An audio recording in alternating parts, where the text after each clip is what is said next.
আসসালামু আলাইকুম রহমতুল্লাহ। 10,000 দিরহাম মাফ করে দিলেন হজরত ইমাম আজম আবু হানিফা রহমতুল্লাহি আলাই। প্রিয় দর্শক, ঘটনাটি শুরু করার আগে আপনাদের কাছে বিনীত একটি অনুরোধ, আমাদের এই চ্যানেলে ইসলামিক নিত্য নতুন ভিডিও পেতে আমাদের চ্যানেলটি সাবস্ক্রাইব করে আমাদের পাশেই থাকুন। জৈনব অগ্নিপূজকের নিকট আবু হানিফা রহমতুল্লাহি আলাইয়ের কিছু পাওনা ছিল। একদিন তিনি তাগদার জন্য তার বাড়ি গেলেন। ঘটনাক্রমে তার বাড়ির গেটে পৌঁছার পর আবু হানিফা রহমতুল্লাহি আলাই তিনি জুতায় কিছু নাপাকি লেগে গেল। তিনি সেটা দূর করতে জুতা ঝাড়লেন।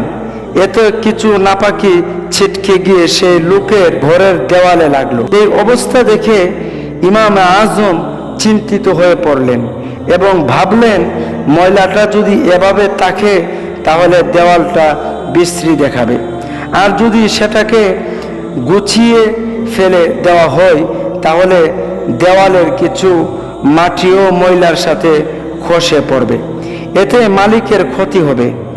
এসব ভেবে তিনি অগ্নিপূজকের ঘরের দরজায় কড়া নাড়লেন। আওয়াজ শুনে একটি দাসী বাহিরে এলো। ইমাম সাহেব তাকে বললেন, তোমার মালিককে বলো আবু হানিফা আসছে, দরজায় অপেক্ষা করছে। খবর শুনে অগ্নিপূজক ভাবলো আবু হানিফা মনে হয় পাওনা দিরহাম চাইতে এসেছে। তারপর সে যখন বাইরে এলো তখন ইমাম আবু হানিফা রহমতুল্লাহি আলাই তার নিকট দরজায় ময়লা লাগার কথাটা খুলে বললেন এবং নিজের চিন্তার কথাও ব্যক্ত করলেন।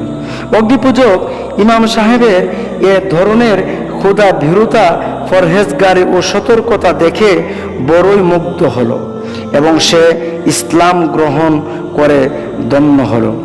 আলোচ্য ঘটনাটি আল্লামা রাজি রহমতুল্লাহি আলাই তার প্রসিদ্ধ তাফসির গ্রন্থ তাফসিরে কাবিরে উল্লেখ করেছেন। একদিন ইমাম সাহেব কারো বাড়ির সামনে তার ঘরের ছায়া ছেড়ে রোদে বসেছিলেন। তৎকালীন বিখ্যাত বুজুর্গ ইয়াজিদ ইবনে হারুন তাকে এই অবস্থায় দেখে বললেন, আপনি যদি রোদ ছেড়ে ছায়ায় বসতেন তাহলে তুই না ভালো হতো। ইমামে আজম বললেন, এই বাড়ির মালিকের কাছে আমার কিছু পাওনা আছে, তাই ঋণ গ্রহীতার বাড়ির ছায়া থেকে উপকৃত হওয়াকে আমি এজন্য বই পাচ্ছি যে এটা আবার সুদের মধ্যে গণ্য না হয়ে যায়। কেননা হাদিসের মধ্যে আছে, কর্য প্রদান করে তার বিনিময়ে কোনো উপকার গ্রহণ করা সুদের শামিল। প্রিয় দর্শক, একটু নিজেদের অবস্থা নিয়ে আমরা চিন্তা করি। আরাম আজ আমাদের জীবনের পড়তে পড়তে ছড়িয়ে পড়েছে। ব্যক্তিগতভাবে আমরা তা থেকে বাঁচার জন্য কোনো চেষ্টাই করছি না।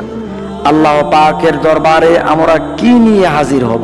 অনেকে এমন আছেন যারা মসজিদ মাদ্রাসায় লাখ লাখ টাকা দান করেছেন, দিনের জন্য অকাতরে খরচ করছেন, কিন্তু উপার্জনের ক্ষেত্রে সতর্কতা অবলম্বন করছেন না।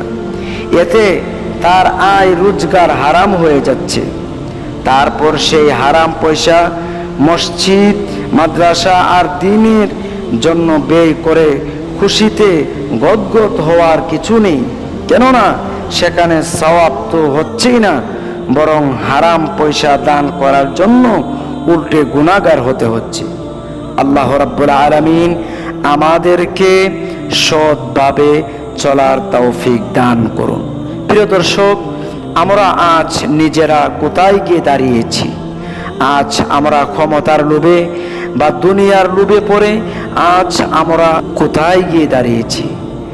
দুনিয়ার লোভে পড়ে আজ আমরা নিজেকে ধ্বংসর দিকে নিয়ে যাচ্ছি। আল্লাহ রাব্বুল আলামিন আমাদের সবাইকে যেন দিনের পথে এবং অতিরিক্ত লোভ থেকে আল্লাহ যেন আমাদেরকে বাঁচিয়ে রাখে। আল্লাহ আমাদের সেই তৌফিক দান করুন। আল্লাহুম্মা আমিন।